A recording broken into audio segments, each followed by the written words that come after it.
নমস্কার, আপনাদের সবাইকে কৌশিক কিচেনে স্বাগত। আজ আমি সর্ষে ভেটকি রেসিপি করছি।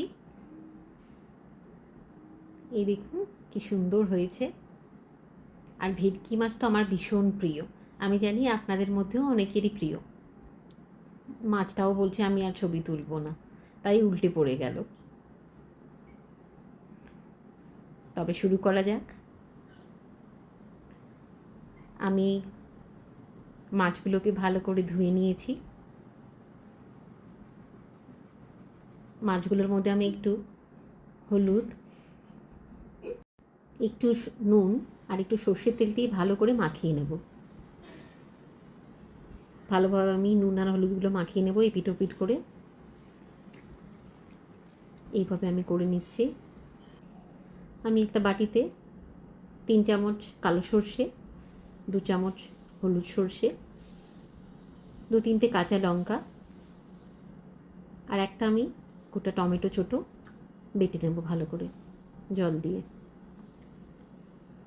এই দেখুন একদম মিহি করে বেটেছি আমি সর্ষেটা। টমেটোটা দিলে ভালোই হয়, বাটতেও আমার সুবিধা হয় আর খেতেও টেস্ট হয়।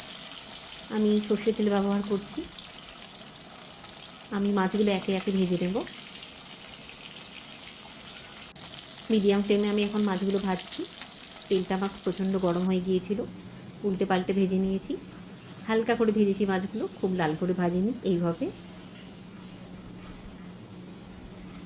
আমি এবার একটু কালো জিরে ফোড়ন দিয়ে দিলাম তেলে, আর সর্ষে বাটাটাও দিয়ে দিলাম। ভালো করে আমাকে সর্ষেটাকে কষিয়ে নিতে হবে। আমি একটু 2-3টে কাঁচা লঙ্কা চিড়ে দিয়েছি, একটু হলুদ গুঁড়ো, একটু নুন স্বাদ মতন দিয়ে আমি ভালো করে মশলাটাকে কষিয়ে নেব। এখন আমি উনুনটাকে হাই ফ্লেমে রেখেছি। যতক্ষণ না মশলাটা ভালো করে কষছে ওটাকে ভালো করে রান্না করব। এই তেল ছাড়তে শুরু করেছি মশলাটা থেকে। আমি বাটনার যে একটুখানি মিক্সি ধোয়া জলটাও আমি এর মধ্যে দিয়ে দিলাম। এটা দিয়ে ভালো করে মিশিয়ে আমি 1-2 মিনিট মতন ফুটিয়ে নেব।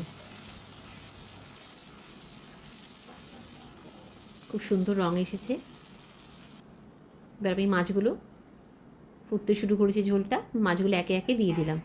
সাবধানে মাছগুলো দিতে হবে, ভেটকি মাছ নরম মাছ, একটুখানি খুন্তির খোঁচা লেগে গেলে মাছটা ভেঙে যেতে পারে।